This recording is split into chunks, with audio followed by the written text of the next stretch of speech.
আসসালামু আলাইকুম। পবিত্র ঈদুল আজহারের নামাজ পড়ার জন্য শ্রদ্ধাভাজন বড় ভাই মোহাম্মদ মুস্তফা কামালকে সঙ্গে নিয়ে পবিত্র ঈদগাহ মাঠে উপস্থিত হলাম। নামাজ শেষে আমাদের ইমাম সাহেবের বক্তব্য শুনতেছিলাম।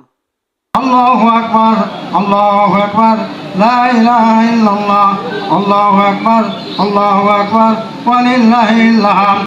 ঈদ মানে খুশি, ঈদ মানে আনন্দ, কিন্তু দুঃখজনক হলো সত্য, দুনিয়াতে আমার মতো যারা শত শত বাবা হারা মা হারা সন্তান আছে, তাদের জীবনে আর যাই হোক ঈদ পরিপূর্ণ সুখ শান্তি বা খুশি বয়ে আনতে পারে না। ঈদের দিনটা কাটে আমাদের সবচেয়ে দুঃখ এবং কষ্টে। 2020 সালের পর আমাদের জীবনে আর কখনোই পরিপূর্ণভাবে ঈদ আসে নাই। 20-এ বাবা চলে গেছে, 22-এ মা চলে গেছে।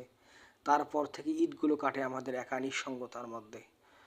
ঈদ মানে বুঝতাম মায়ের হাতের সেমাই খেয়ে বাবার সঙ্গে ঈদগাহ মাঠে একসঙ্গে যাওয়া, নামাজ পড়ে আবার বাসায় আসা। আজও সেই সেমাই খেয়েই ঈদের মাঠে যায়, কিন্তু বাবার সঙ্গে যাওয়া হয় না, বাবার হাত ধরে বাসাও ফেরা হয় না। যেটা হয়, অশ্রুসিক্ত নয়নে বাবা মার কবর জিয়ারত করতে যাই। এটাই হচ্ছে এখন আমাদের ঈদের প্রত্যেক জীবনের কাজ।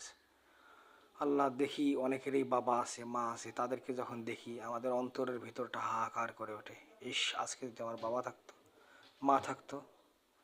তবু আল্লাহর সিদ্ধান্তই চূড়ান্ত, এখানে দুঃখ কষ্ট পাওয়ার কিছুই নেই। নিজেকে এতটুকুই সান্ত্বনা দেই।